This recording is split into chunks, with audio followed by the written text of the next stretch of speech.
شروع اللہ کے نام سے جو بڑا مہربان نہایت رحم والا ہے۔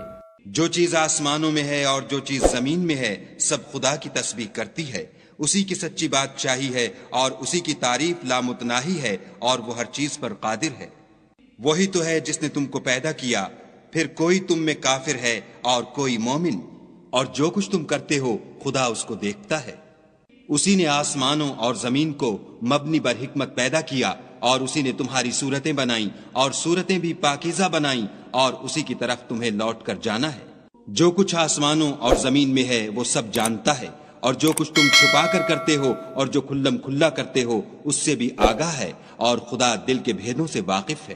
کیا تم کو ان لوگوں کے حال کی خبر نہیں پہنچی جو پہلے کافر ہوئے تھے تو انہوں نے اپنے کاموں کی سزا کا مزہ چکھ لیا، اور ابھی دکھ دینے والا عذاب اور ہونا ہے۔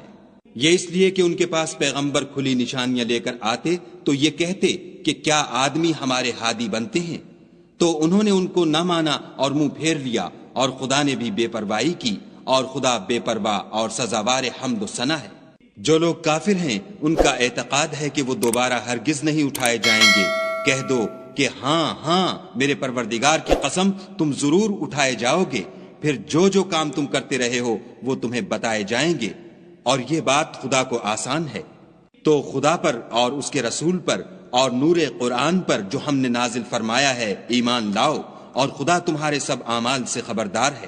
جس دن وہ تم کو اکٹھا ہونے یعنی قیامت کے دن اکٹھا کرے گا وہ نقصان اٹھانے کا دن ہے، اور جو شخص خدا پر ایمان لائے اور نیک عمل کرے وہ اس سے اس کی برائیاں دور کر دے گا، اور باغہائے بہشت میں جن کے نیچے نہریں بہ رہی ہیں داخل کرے گا، ہمیشہ ان میں رہیں گے، یہ بڑی کامیابی ہے۔ اور جنہوں نے کفر کیا اور ہماری آیتوں کو جھٹلایا وہی اہل دوزخ ہیں، ہمیشہ اس میں رہیں گے اور وہ بری جگہ ہے۔ کوئی مصیبت نازل نہیں ہوتی مگر خدا کے حکم سے، اور جو شخص خدا پر ایمان لاتا ہے وہ اس کے دل کو ہدایت دیتا ہے، اور خدا ہر چیز سے باخبر ہے۔ اور خدا کی اطاعت کرو اور اس کے رسول کی اطاعت کرو۔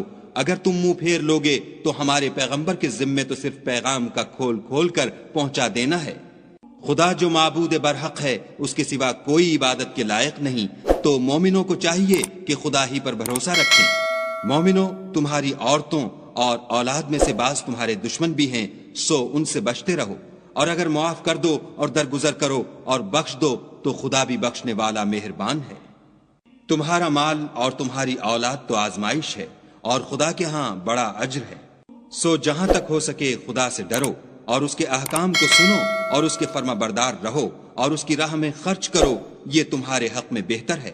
اور جو شخص طبیعت کے بخل سے بچا لیا گیا تو ایسے ہی لوگ راہ پانے والے ہیں۔